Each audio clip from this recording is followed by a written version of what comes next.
It's just amazing that since that Oregon loss, it's just been a completely different story. I'd argue that the first 3-4 weeks of the season is where things got a little rough. Then OSU started looking like themselves again, had a little bit of the hiccup against Nebraska, and then the last 2 weeks against Purdue and Michigan State, it's just been joyous. This is a game where I don't see any reason to think of anything to complain about. This is as close to a perfect football game as Ohio State has played in a long time, in a very long time, because they shut them out in the first, 3 quarters or something, and had scored 7 touchdowns. Let's see the rest of the Big Ten scores. So Illinois is losing to Iowa by 4. Michigan, Maryland just started. Nebraska's already losing to Wisconsin. Minnesota, Indiana. Indiana was ranked 17th in the preseason poll. They are 2-8 with an 0-7 conference record. Just goes to show that the early rankings don't always mean everything. Purdue beat Northwestern and Penn State shut out Rutgers. Okay. Indiana, man. What a disappointing season for the Hoosiers. Terrible.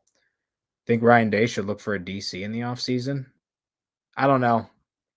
I'm not sure about that.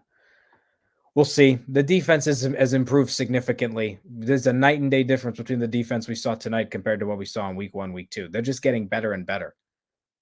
Georgia's getting better too, but it's not like Georgia had looked like a really mediocre to learning football team in the very early weeks of the season. They've always just looked as dominant as they have every single day, every single week. So Ohio State has showed probably the most improvement of like the big teams this year, of like the teams that you think are going to win the national championship.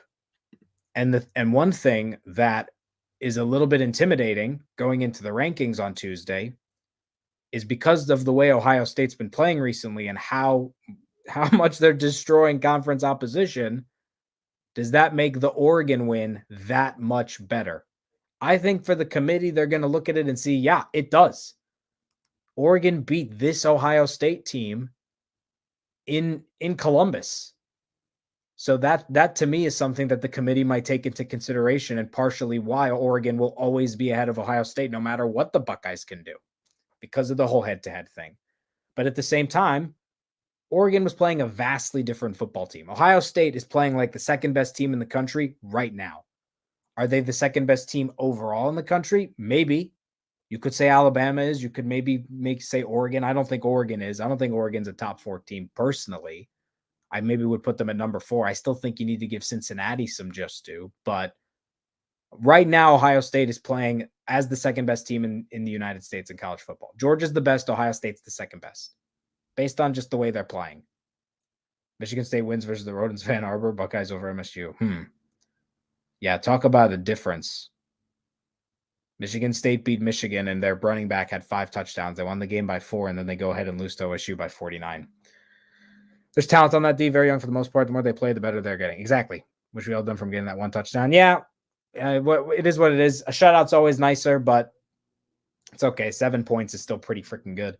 I'll say this, though. Kyle McCord isn't ready to step in for Stroud if needed.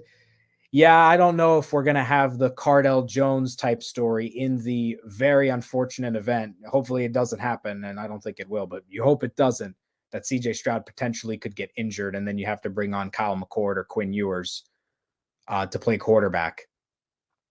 It's not like the Cardell Jones situation. Cardell Jones was pretty ready for that. The expectations weren't high for him anyway during that national championship run, but you know what the papers, what the sports media sites would say if CJ Stroud were to get hurt and Kyle McCord were to lead OSU to any type of insane success. They would basically say this is how OSU wins national championships. Just get the number 1 QB injured, maybe also get the second string injured, and let the third string take care of business. But that's obviously an outlandish sort of prediction. We can't predict who's going to get injured or not. CJ Stroud has had no reason to worry about getting injured. Nobody is pressuring him. He's got the time in the world to throw. He just throws absolute dots. Heisman? I don't know. The Heisman race is really close. It's not like anyone is really running away with it. CJ Stroud definitely made his case to potentially get into the finalists for the Heisman Trophy this year. Last year, Devontae Smith kind of ran away with it because he was having such a historic season for a wide receiver. Whereas this year, you're just not really seeing anybody have that kind of crazy college football season, stealing all the headlines as an individual player. Kenneth Walker's Heisman candidacy is good, but a game like this against OSU doesn't help his case. He really didn't do anything. What did he have? What were Kenneth Walker's stats in this game? Probably had like 20 rushing yards or something very low. Yeah, he had 25 rushing yards and 6 carries. So